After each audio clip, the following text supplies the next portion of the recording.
नमस्कार, live cities की night bulletin दिन भर बिहार में आपका स्वागत है। मैं हूं आपके साथ प्रीति झा। खबरों की शुरुआत करेंगे, लेकिन उससे पहले एक नजर डालते हैं आज की सुर्खियों पर। बिहार में हाईवे पर बढ़ेगी पेट्रोलिंग। सीएम नीतीश ने गश्ती वाहनों का किया लोकार्पण। छठ पर्व पर पटना आ सकते हैं जेपी नड्डा। मंत्री लेसर सिंह से पटना आवास पर जाकर मिले मुख्यमंत्री। पारस को हाईकोर्ट की राहत। जबरन कार्यालय खाली कराने पर रोक। चुनाव चिन्ह नहीं बल्कि अच्छे उम्मीदवारों का चयन महत्वपूर्ण, बोले पीके। दरभंगा से दिल्ली के लिए इंडिगो की उड़ान। छठ दिवाली से पहले बोले बिहार के डीजीपी, गलत परंपरा बंद करना होगा।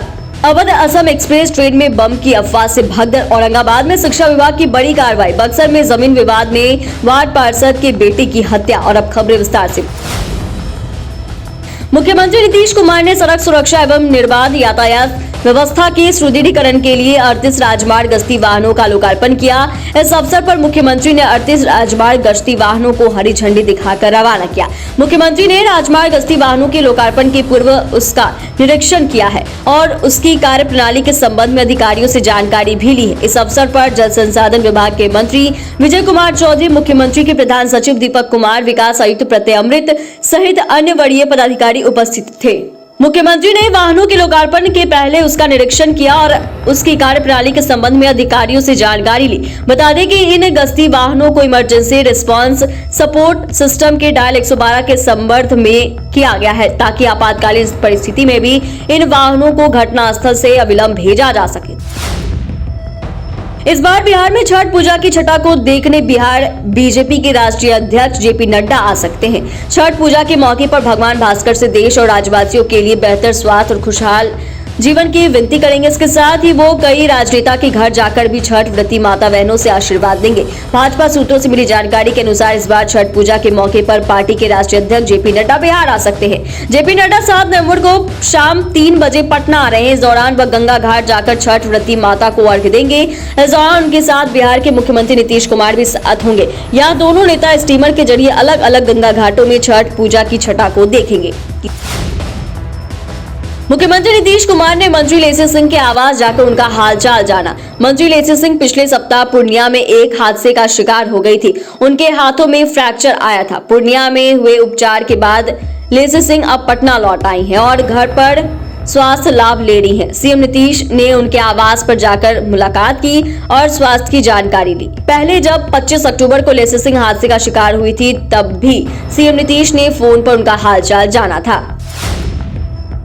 पशुपति पारस की पार्टी कार्यालय का मामला पटना हाईकोर्ट पहुंच गया। पटना हाईकोर्ट ने राष्ट्रीय लोक जनशक्ति पार्टी पशुपति पारस को थोड़ी राहत दी है। पशुपति पारस का कार्यालय खाली नहीं कराया जाएगा। बिहार सरकार को जबरन आवास खाली कराने पर रोक लगाई गई है।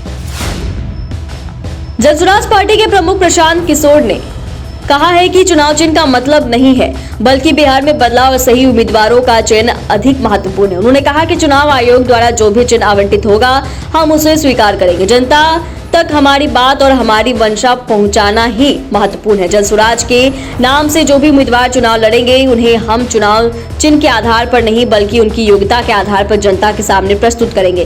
प्रदेश के विकास के लिए सही सोच वाले प्रतिनिधियों का चुनाव होना चाहिए और यही उनकी पार्टी का मुख्य लक्ष्य है। जनसुराज पार्टी अपने उम्मीदवारों के माध्यम से बिहार के बदलाव का संदेश लेकर जनता के बीच पहुंचेगी।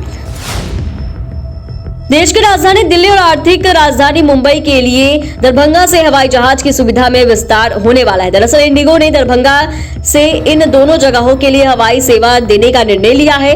दिल्ली के लिए भी बुकिंग शुरू होगी। इसके बाद उत्तर बिहार के लोगों के लिए दिल्ली और मुंबई जाना आसान हो जाएगा। जदयू के राष्ट्रीय कार्यकारी अध्यक्ष और राज्यसभा सांसद संजय झा ने दरभंगा से दिल्ली के लिए टिकट बुकिंग शुरू होने की जानकारी सोशल मीडिया पर साझा करते हुए लिखा है और कहा है कि हमें खुशी है कि दरभंगा से दिल्ली के बीच इंडिगो की प्रतिदिन की उड़ान के लिए आज शाम से बुकिंग शुरू हो जाएगी। पहली उड़ान 12 दिसंबर को होगी। इससे पहले दरभंगा से मुंबई के बीच इंडिगो की उड़ान की बुकिंग शुरू हो चुकी है। छठ दिवाली को लेकर बिहार के डीजीपी ने बड़ा बयान दिया है। डीजीपी ने कहा कि पर्व को लेकर पुलिस बल की तैनाती बड़े पैमाने पर की गई है। पुलिस के साथ साथ सीसीटीवी कैमरा भी लोगों पर नजर रखेगी। सोशल मीडिया पर विशेष नजर पुलिस प्रशासन की होगी। वहीं हर्ष फायरिंग करने वालों को बर्दाश्त नहीं किया जाएगा। जो भी हर्ष फायरिंग अगर करेंगे तो उन पर कार्रवाई होगी। साथ ही मूर्ति विसर्जन में भी हर्ष फायरिंग करने वालों को नहीं छोड़ेंगे। मूर्ति विसर्जन के दौरान पुलिस हर मूर्ति को स्कॉट करेगी।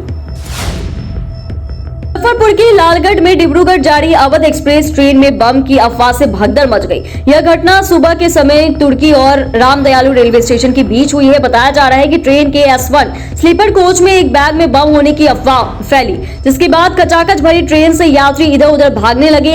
इस अफरा तफरी में एक और यात्री, उसका 10 साल का बेटा घायल हो गया। उनका मुजफ्फरपुर जंक्शन पर इलाज कराया गया है। प्रत्यक्षदर्शियों के मुताबिक सीट के बीच में किसी यात्री ने बैग टांग रखा था, उससे दुर्गंध निकलने लगी और आसपास के बैठे यात्रियों ने ये कहना शुरू कर दिया कि उसमें बारूद जैसा विस्फोटक होने की आशंका है। तभी यात्रियों ने अचानक बम बम का शोर मचाना शुरू कर दिया।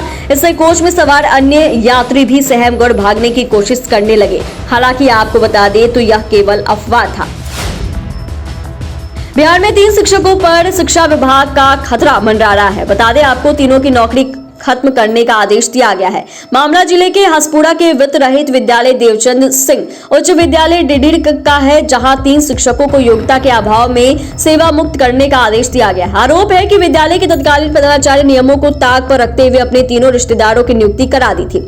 इस केस को लेकर अपीलीय प्राधिकार ने अपना फैसला सुना लिया। तीनों शिक्षकों की नियुक्ति को रद्द करने का आदेश प्रबंधन समिति को दिया गया। जिन शिक्षकों में 2 शिक्षिका है, जिनमें अनुपमा कुमारी, ममता कुमारी और 1 शिक्षक रुपेश कुमार को पद से हटाया गया है। दिवाली से एक दिन पहले बदमाशों ने वार्ड पार्षद के बेटे को गोली मार दी, जिसके इलाज के दौरान ही मौत हो गई। मृतक की पहचान बक्सर जिले के केसट पंचायत के वार्ड 13 के पार्षद विद्यावती देवी के बेटे अखिलेश तिवारी के रूप में की गई है। घटना नवानगर थाना क्षेत्र के अंतर्गत केसट गांव की है। मामले में मृतक के पिता चंद्रभूषण तिवारी ने बताया कि 2 डेसिमल जमीन के बारे में ये विवाद हुआ था। युवक का अपने पटीदार से पिछले 6 महीने से विवाद चल रहा था। जमीन विवाद में कई बार दोनों में मारपीट भी हुई थी। अखिलेश को जान से मारने की धमकी भी दी गई थी।